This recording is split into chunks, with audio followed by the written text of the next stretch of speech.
আজ ষষ্ঠী, তোমরা সবাই জানো, তোমরা সবাই করো, কিন্তু আমার কালকে পর্যন্ত একদম শরীরটা ভালো ছিল না। আমি ভাবছিলাম যে আজকে আমি করতে পারবো কি না ষষ্ঠী পুজোটা, কিন্তু ছেলের জন্য তো করতেই হয়, না হলে মায়ের মন খারাপ লাগে। বছরে একটি দিন না। অনেকে ভাবছো ষষ্ঠী পুজোতে আমি একা কেন এখানে পুজো দিচ্ছি, মার বাড়ি যাইনি কেন। আসলে প্রথম প্রথম যেতাম, এখন আর যাই না। অনেকটা বছর হয়ে গেছে বিয়ের, তাই এখন আর যাওয়া হয়ে ওঠে না। এখানেই পুজো দিই, এখানে সবাই পুজো দেয়, তাই এখানেই পুজো দিই। পুজোর এখানে ছেলেকে আনিনি।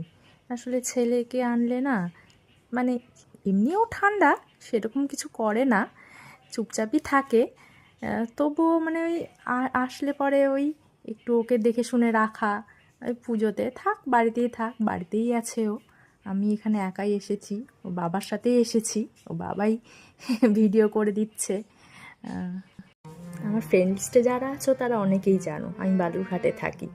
বালুরঘাটের পাশ মন্দির, তো এখানেই পুজো দিতে এসেছি। বাড়ির কাছেই মন্দির আমাদের, এটা খুব বেশি দূর নয়, তাই এখানেই পুজো দিতে এসেছি। আসলে কি শরীরটা এত খারাপ ছিল না, আমি অনেক কিছুই আনতে ভুলে গিয়েছি।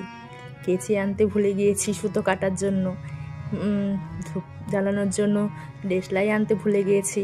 মন্দিরের পাশে দোকানগুলো থেকে চেয়ে কাজ চালিয়ে নিয়েছি আর কি। কী করা যাবে, করতে তো হবেই। এই সুতো কাটতে গিয়ে আজকে আমার হাতও কেটে গেছে।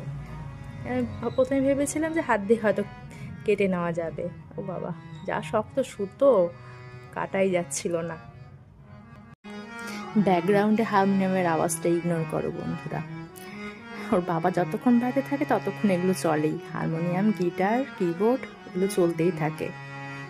ওর বাবা মিউজিকটা খুব ভালোবাসে, ওই জন্য সারাক্ষণ এগুলো চলতে, বাড়িতে থাকলে সারাক্ষণই চলে প্রায়।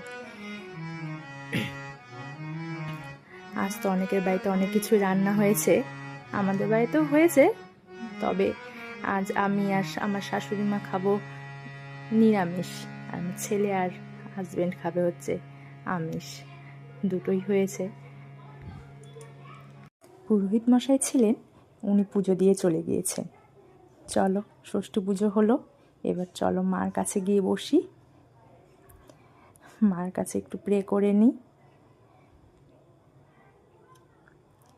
এই যে বাবা আমাদের সবার মঙ্গল করুক, এই প্রার্থনা করি। এবারের মতন তো পুজো হলো, চলো বাবার পুজো তো হলো, চলো এবার বাড়িতে যাই। ছেলে ওখানে